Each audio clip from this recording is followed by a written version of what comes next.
What is going on, everybody? YFZ77 here, and today I'm trying something a little bit new. I'm doing some post-race commentary kind of thing.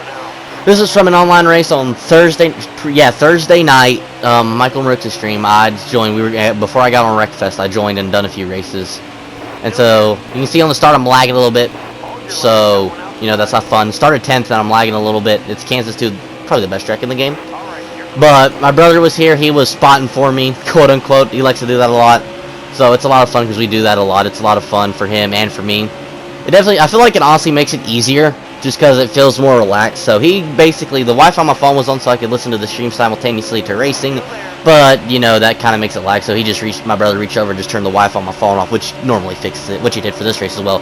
You can see also the messed up Jimmy Johnson schemes. The 704's, 704. But yeah, so they almost die right there on my inside.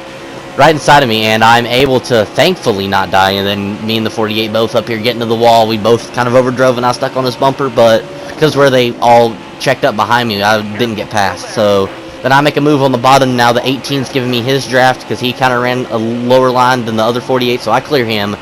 Got to run on the 18 now. I cut to the inside, and I'm trying to clear him before we go into the corner. And I almost do. I don't let him get a side draft, so I basically go in here slide job it. I tried to hold the bottom though, just in case. And right there, I know I touched him on his screen, but we barely didn't touch, but I know I touched him. So, and then I don't know if that was me or if he just threw him to the wall. So then I move up trying to give him the bottom if he wants a slide job, but he doesn't. And he follows in behind me. So now he's got a big run, and I think he got a side drafted or something there. I don't know for sure. So we're up to 7th now.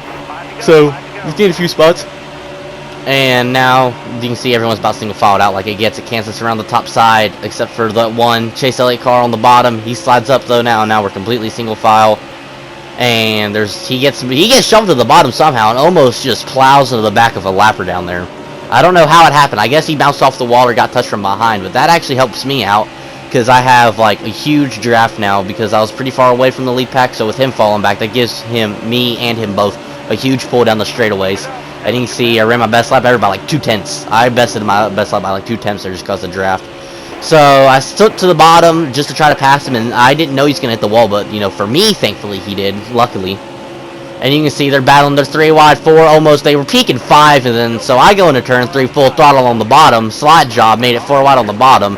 Slide job, and then Fish cuts to the inside, and we're whacked to 3 and 4 wide still, and I drop back. But that was the coolest thing I've ever done in this game. So just straight up. Kept my foot in it, slide jobbed, and it almost worked out perfectly. But we did only shuffle back to 5th, which ain't bad. They're 3 wide. They're beating and banging. You see the 88 spins almost kills me as well. Fish into the wall. I have to lift, not plow into him. And he gets a little bit of a wall pop run. So we avoided death twice there in one corner. He gets a good run. He goes to the bottom on race day, and I decide to stay on the top side and try to get a run and make it 3. Doesn't work, though, because race day checks up. 9 gets into my back bumper, gives me a push, and then I kind of end up going through the middle. Kind of, not intentionally, but also I'm glad I did. Like, because I just got that shove and Fish slid up, so I was there, I just took it. So now we're side by side, just basically a side draft contest, who has more momentum going into the corner. And I do, but he rows the bottom really well, but I think he hit the apron or something, and he slides up, and he doesn't lift where maybe he should have not caused contact. Fish makes it 3 wide because I bounced off the wall into him. Fish is on the apron, he comes back up, though, gets into race day again. And we're still side by side now. That 48 makes it 4 wide and puts me in the wall. And right here, I think I'm probably done. But thankfully, I had enough momentum, and they're all beating and banging up here. I stay in the draft, so this is coming to the white flag. We're running 6th on the white flag now, going into turn 1. And there's a lapper dead right there. You can see Fish barely gets into him because he was sitting there and just didn't ghost. So now we move up to 4th because Fish died and almost took out that other 48. Now race day gets a run, and here I see he's making it 3. So I decided to go to the top just to try to get a run and hope it works out. And then he sends it on the 9 and pushes him all the way to the wall. Then he puts the 18 in the wall almost because of that. Now we're 4 wide, still 4, coming to the checker. 4, beat and banging, everyone's spinning. And the 9 edges me out as I spin by 4/100ths of a second. So yeah, that was an absolutely awesome race. One of the few times this game has been really good, fun-wise. So yeah, I hope you guys enjoy this kind of new style video. I'll try to do more of this maybe if y'all like it. If you don't, then I won't do it again. So thank y'all for watching that awesome race.